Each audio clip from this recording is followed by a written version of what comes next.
Terperangkap kutukan kitab si jin, pintu neraka yang terbuka. Malam itu, hujan turun deras membasahi kota tua Surabaya. Angin menderu, membawa aroma lembab tanah dan sedikit bau karat dari atap-atap seng yang berkarat. Di sebuah rumah kuno di jantung kota, Raihan, seorang mahasiswa arkeologi yang hobi mengoleksi barang antik, sedang asyik membersihkan koleksi terbarunya, sebuah kotak kayu berukir rumit yang ia temukan di sebuah toko loak terpencil. Kotak itu terlihat biasa saja, namun Raihan merasakan aura aneh darinya. Permukaannya terasa dingin di bawah sentuhannya, seolah menyimpan rahasia kelam. Saat ia mengusap debu dari salah satu sisinya, jari-jarinya menemukan sebuah celah tersembunyi. Dengan penasaran, ia membukanya. Di dalamnya, tergeletak sebuah buku. Bukan buku biasa, sampulnya terbuat dari kulit yang sangat tua, berwarna coklat gelap, dengan ukiran kaligrafi aneh yang Raihan tidak kenali. Tidak ada judul, tidak ada nama penulis. Hanya ukiran-ukiran itu yang seolah bergerak di bawah cahaya lampu redup. Raihan merasa merinding. Ia teringat cerita-cerita kuno tentang kitab-kitab terlarang, yang konon menyimpan kekuatan di luar nalar manusia. Ia membuka halaman pertama, tulisannya juga kaligrafi. Namun kali ini Raihan bisa merasakan energi aneh memancar darinya. Semakin dalam ia membalik halaman, semakin berat napasnya. Tiba-tiba, sebuah bisikan lirih terdengar di telinganya, seolah datang dari balik dinding, dari setiap sudut ruangan. Bisikan itu bukan kata-kata, melainkan sebuah melodi aneh yang menusuk ke dalam sanubari. Ketakutan mulai menyelimuti Raihan. Buku ini bukan sekadar buku antik. Ia merasakan kehadiran yang tak kasat mata di sekelilingnya, mengawasinya, menunggunya. Bisikan itu semakin kencang, berubah menjadi gumaman-gumaman tak jelas yang membuat bulu kuduknya berdiri. Raihan segera menutup buku itu dan mengembalikannya ke dalam kotak. Jantungnya berdebar kencang. Ia tahu, ia telah menemukan sesuatu yang berbahaya. Sesuatu yang akan mengubah hidupnya, atau bahkan merenggutnya. Malam itu, kitab si jin telah menampakkan dirinya. Sejak malam itu, kehidupan Raihan berubah drastis. Bisikan-bisikan lirih yang awalnya hanya sayup-sayup, kini mulai menghantuinya setiap saat, siang dan malam. Ia sering terbangun di tengah malam dengan keringat dingin. Setelah mengalami mimpi buruk yang sama berulang kali, ia melihat dirinya dikelilingi bayangan-bayangan hitam yang mencoba meraihnya, sementara sebuah buku tua terbakar di depannya, mengeluarkan asap hitam pekat yang menyesakkan. Teman sekamarnya, Rizal, mulai menyadari perubahan pada Raihan. Raihan menjadi pendiam, mudah terkejut, dan seringkali terlihat melamun dengan tatapan kosong. "Lo kenapa, Han? Sakit?" tanya Rizal suatu pagi, melihat Raihan yang tampak kelelahan. Raihan hanya menggeleng. Ia tidak berani menceritakan tentang buku itu. Bagaimana bisa ia menjelaskan sesuatu yang begitu tidak masuk akal? Namun, ia tahu ia tidak bisa menyimpan rahasia ini selamanya. Kitab si jin mulai menguasai pikirannya. Suatu malam, saat ia sedang belajar, ia mendengar suara ketukan dari dalam kotak kayu tempat ia menyimpan buku itu. Ketukan itu berirama, seolah-olah ada sesuatu di dalamnya yang ingin keluar. Raihan memberanikan diri membuka kotak itu. Buku itu tergeletak di sana, seolah memanggilnya. Kali ini, ia melihat sesuatu yang berbeda. Ada semacam cahaya redup berdenyut dari ukiran-ukiran di sampulnya. Rasa takut bercampur penasaran mendorong Raihan untuk kembali membuka halaman buku itu. Kali ini, ia mencoba lebih fokus. Ia menyadari bahwa kaligrafi-kaligrafi itu bukan sekadar tulisan biasa, melainkan seperti simbol-simbol kuno yang saling terhubung. Saat ia menelusuri simbol-simbol itu dengan jarinya, bisikan-bisikan itu semakin jelas, membentuk sebuah kalimat yang diulang-ulang, si jin. Si jin, pintu itu terbuka. Jantung Raihan berdegup kencang. Ia merasa pusing, seolah otaknya dipaksa untuk memahami sesuatu yang di luar kapasitasnya. Tiba-tiba, ia merasakan hawa dingin yang luar biasa di sekelilingnya, seolah ada entitas tak terlihat yang kini berada sangat dekat dengannya. Lampu di kamarnya mulai berkedip-kedip, lalu padam. Kegelapan menyelimuti ruangan, hanya diterangi cahaya remang-remang dari layar laptop Raihan. Dalam kegelapan itu, ia melihat bayangan hitam melintas di sudut matanya, bergerak cepat, seolah mengelilinginya. Ia tahu, mimpi buruknya telah menjadi nyata. Kitab si jin bukan hanya mengganggu tidurnya, tetapi kini juga merasuki alam sadarnya. Ketakutan Raihan memuncak. Ia tahu ia tidak bisa lagi mengabaikan keberadaan kitab si jin. Ia harus mencari tahu apa sebenarnya buku ini dan mengapa buku ini memilihnya. Ia mulai mencari informasi tentang si jin di internet. Hasil pencariannya mengarahkannya pada beberapa referensi tentang neraka dalam kepercayaan Islam, tentang sebuah catatan amal perbuatan buruk manusia, dan tempat tersembunyi yang tak seorang pun ingin berada di sana. Namun, tidak ada satupun yang menyebutkan tentang sebuah kitab dengan nama tersebut. Putus asa, Raihan teringat dosen favoritnya, Profesor Wijoyo, seorang ahli filologi dan kebudayaan kuno yang memiliki pengetahuan luas tentang naskah-naskah kuno dan kepercayaan mistis. Raihan memutuskan untuk menemui Profesor Wijoyo dengan membawa serta kotak kayu berisi kitab si jin, meskipun ia ragu bagaimana ia akan menjelaskan semua ini. Profesor Wijoyo menerima Raihan di ruang kerjanya yang dipenuhi buku-buku tebal.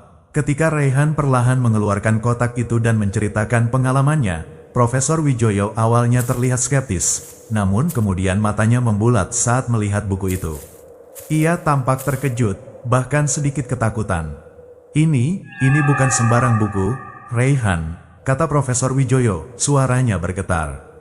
Kaligrafi ini, beberapa di antaranya mirip dengan simbol-simbol kuno dari peradaban yang hilang, yang konon memiliki pengetahuan tentang dimensi lain. Dan nama si jin, itu adalah sebuah peringatan.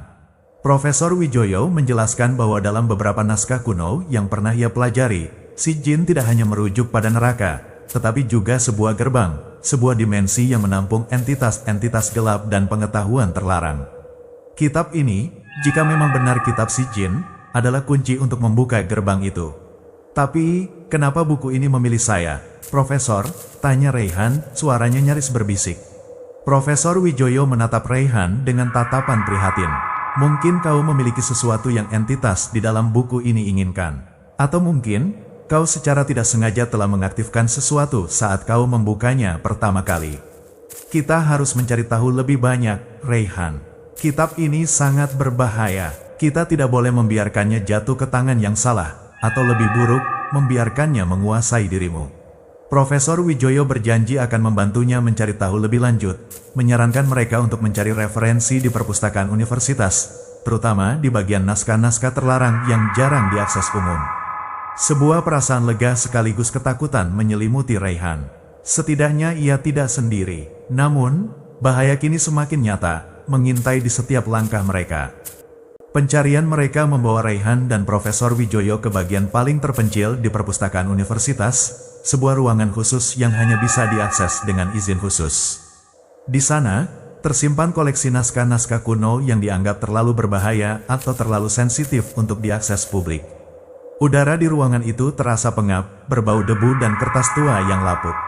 Profesor Wijoyo, dengan izin khususnya, memimpin Raihan masuk. Rak-rak kayu yang menjulang tinggi dipenuhi dengan buku-buku bersampul kulit yang usang. Beberapa di antaranya terlihat begitu rapuh hingga hampir hancur. Raihan merasa seperti masuk ke dalam labirin pengetahuan terlarang. Mereka mulai memilah-milah naskah, mencari petunjuk tentang kitab si jin. Jam-jam berlalu, hanya ditemani suara gesekan halaman dan bisikan angin dari celah jendela. Raihan, yang masih menyimpan kitab si jin di dalam tasnya, merasakan denyutan aneh dari dalam sana. Seolah-olah buku itu juga merasakan keberadaan naskah-naskah lain di sekitarnya. Akhirnya, Profesor Wijoyo menemukan sebuah gulungan perkamen tua yang lusuh. Gulungan itu diikat dengan tali rami yang sudah rapuh, dan di permukaannya terdapat simbol-simbol yang sama dengan yang ada di kitab si jin. Dengan hati-hati, Profesor Wijoyo membukanya. Isi gulungan itu ditulis dalam bahasa kuno yang hampir punah, namun Profesor Wijoyo berhasil menerjemahkan beberapa bagian penting. Gulungan itu menceritakan tentang sebuah kultus kuno yang mencoba membuka gerbang si jin untuk memanggil entitas-entitas dari dimensi lain dengan tujuan mendapatkan kekuatan tak terbatas. Kitab si jin adalah kunci utamanya, sebuah ritual yang ditulis dalam darah dan dikunci dengan mantra-mantra kuno. Dikatakan bahwa kitab si jin membutuhkan tumbal, jiwa yang murni, agar gerbangnya terbuka sempurna, ucap Profesor Wijoyo, wajahnya memucat. Dan orang yang membukanya akan menjadi wadah bagi entitas pertama yang keluar. Raihan terdiam, ia ingat bisikan yang terus-menerus mengikutinya, mimpi buruk yang terasa begitu nyata. Apakah ia adalah tumbal yang dimaksud? Apakah ia akan menjadi wadah? Ketakutan mencengkeramnya. Tiba-tiba, sebuah suara gemuruh terdengar dari dalam tas Raihan. Kitab si jin mulai bergetar hebat. Ukiran-ukiran di sampulnya bersinar terang, dan asap hitam tipis mulai keluar dari celah-celah buku.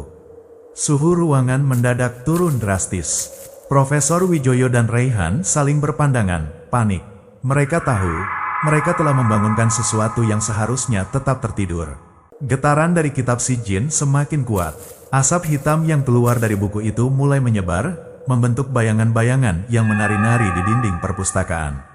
Suara-suara aneh mulai terdengar, seperti bisikan ribuan jiwa yang tersiksa, berdesir di telinga Raihan dan Profesor Wijoyo. Profesor Wijoyo berusaha menenangkan Raihan. Kita harus segera keluar dari sini, Raihan. Kita tidak bisa membiarkan energi ini lepas kendali. Namun, saat mereka mencoba bergerak menuju pintu, pintu itu tiba-tiba tertutup dengan sendirinya, seolah terkunci oleh kekuatan tak kasat mata. Lampu-lampu di ruangan itu mulai berkedip-kedip lagi, lalu padam total, meninggalkan mereka dalam kegelapan yang pekat. Hanya cahaya samar dari kitab si jin yang kini menerangi ruangan. Dalam kegelapan itu, Raihan melihatnya. Sesosok bayangan raksasa, hitam pekat, dengan mata merah menyala, muncul dari sudut ruangan. Bentuknya tidak jelas, terus berubah-ubah, seolah terbuat dari asap dan kegelapan itu sendiri. Dari bayangan itu, terdengar suara geraman rendah yang membuat tulang-tulang mereka bergetar. Ini adalah entitas yang mencoba keluar dari si jin, bisik Profesor Wijoyo, suaranya tercekat oleh rasa takut. Ia ingin bebas. Kitab si jin di tas Raihan bergetar semakin hebat, seperti jantung yang berdetak kencang. Raihan merasakan sesuatu menariknya, seolah ada kekuatan tak terlihat yang mencoba merasukinya. Ia merasa lemah, dan pandangannya mulai kabur. "Profesor, saya tidak kuat," gumam Raihan, tersengal-sengal. Profesor Wijoyo menyadari bahwa entitas itu mencoba merasuki Raihan melalui buku tersebut. Ia harus melakukan sesuatu. Dengan keberanian yang entah datang dari mana, Profesor Wijoyo meraih kitab si jin dari tangan Raihan. "Tidak, Profesor, jangan," teriak Raihan, namun suaranya terlalu lemah. Saat Profesor Wijoyo memegang buku itu, entitas hitam itu langsung menyerangnya. Bayangan itu menyelimuti Profesor Wijoyo, dan terdengar suara teriakan kesakitan yang memilukan. Raihan, meskipun lemah, melihat Profesor Wijoyo jatuh ke lantai, tubuhnya kejang-kejang, dan dari mulutnya keluar asap hitam. Kitab si jin terlepas dari tangannya dan terpental ke lantai. Entitas hitam itu kini bergerak menuju Raihan, semakin mendekat.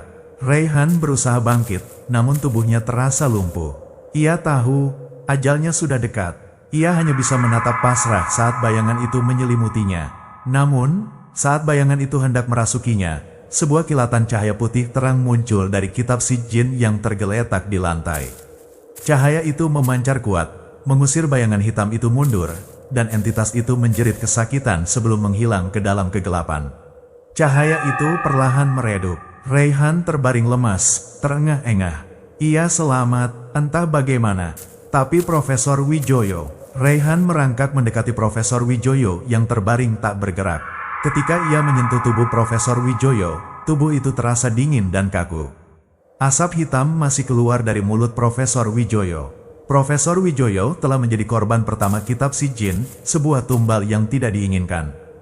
Kematian Profesor Wijoyo mengguncang Raihan. Ia dilarikan ke rumah sakit, didiagnosis menderita kelelahan ekstrim dan trauma psikologis. Namun, ia tahu penyebab sebenarnya. Kitab si jin. Ia tidak berani menceritakan kejadian di perpustakaan secara rinci kepada siapapun, takut tidak ada yang percaya, atau lebih buruk, ia dianggap gila. Polisi menginvestigasi kematian Profesor Wijoyo, tetapi tidak menemukan bukti kekerasan. Penyebab kematian dinyatakan sebagai serangan jantung mendadak, meskipun Raihan tahu itu tidak benar. Ia merasa sendirian, dengan beban rahasia yang mengerikan. Setelah keluar dari rumah sakit, Raihan kembali ke kamarnya. Ia menemukan kitab si jin tergeletak di meja belajarnya, seolah menunggunya. Buku itu tidak terbakar, tidak rusak sedikit pun. Kutukan itu masih ada. Namun, sesuatu telah berubah. Raihan tidak lagi mendengar bisikan-bisikan. Ia juga tidak lagi mengalami mimpi buruk. Sebaliknya, Ia merasa seolah-olah sebagian dari dirinya telah menghilang, digantikan oleh kekosongan yang dingin. Ia merasa seperti ada sesuatu yang terputus di dalam dirinya. Suatu malam, saat Raihan sedang membaca buku di kamarnya, ia merasakan sensasi aneh di tangannya. Ia melihat ke bawah, dan terkejut melihat urat-urat di tangannya mulai menghitam, seolah ada tinta gelap yang merambat di bawah kulitnya. Semakin ia perhatikan, semakin jelas bahwa pola hitam itu menyerupai kaligrafi aneh yang sama dengan yang ada di kitab si jin. Ia mencoba menggosoknya, tetapi itu tidak hilang. Pola itu seolah menyatu dengan kulitnya, perlahan menyebar ke lengan dan tubuhnya. Raihan panik. Ia menyadari bahwa entitas yang mencoba merasuki Profesor Wijoyo tidak sepenuhnya hilang.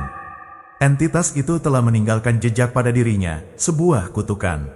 Dalam keputusasaan, ia ingat kata-kata Profesor Wijoyo tentang wadah. Apakah ia kini menjadi wadah bagi sesuatu yang berasal dari si jin?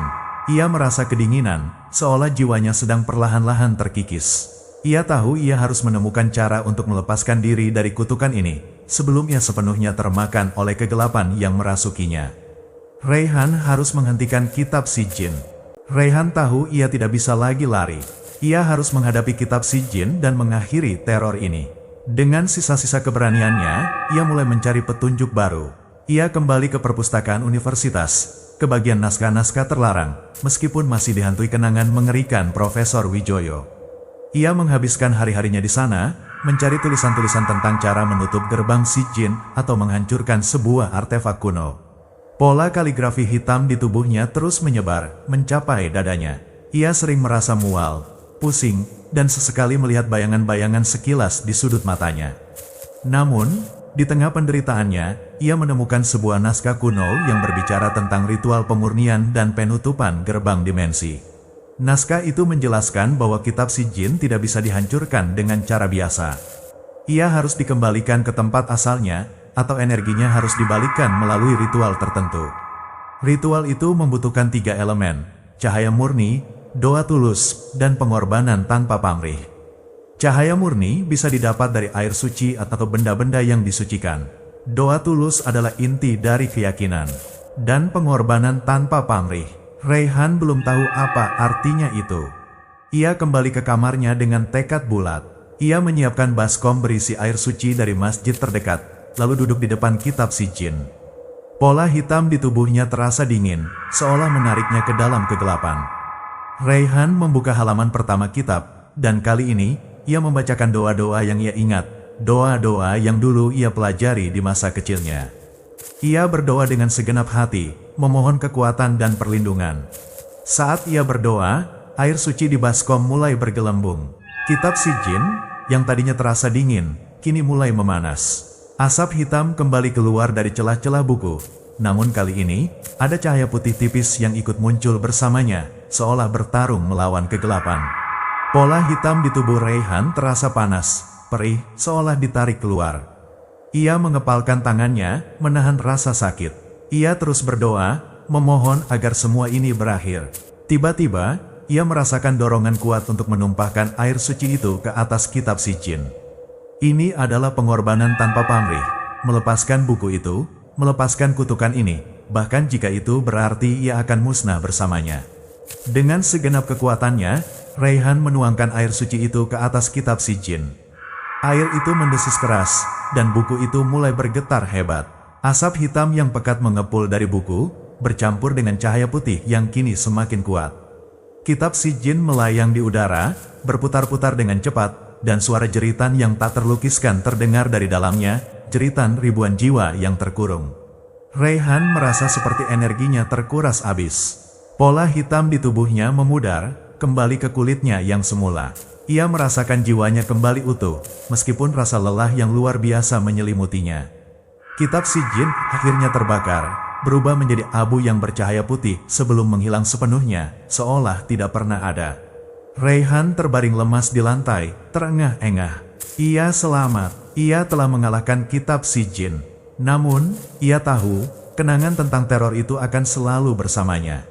Sebuah bekas luka tak terlihat, pengingat akan gerbang gelap yang pernah ia buka. Ia telah menjadi saksi, dan kini ia tahu, beberapa hal seharusnya tetap tersembunyi. Beberapa pintu seharusnya tidak pernah dibuka, dan si jin adalah salah satunya.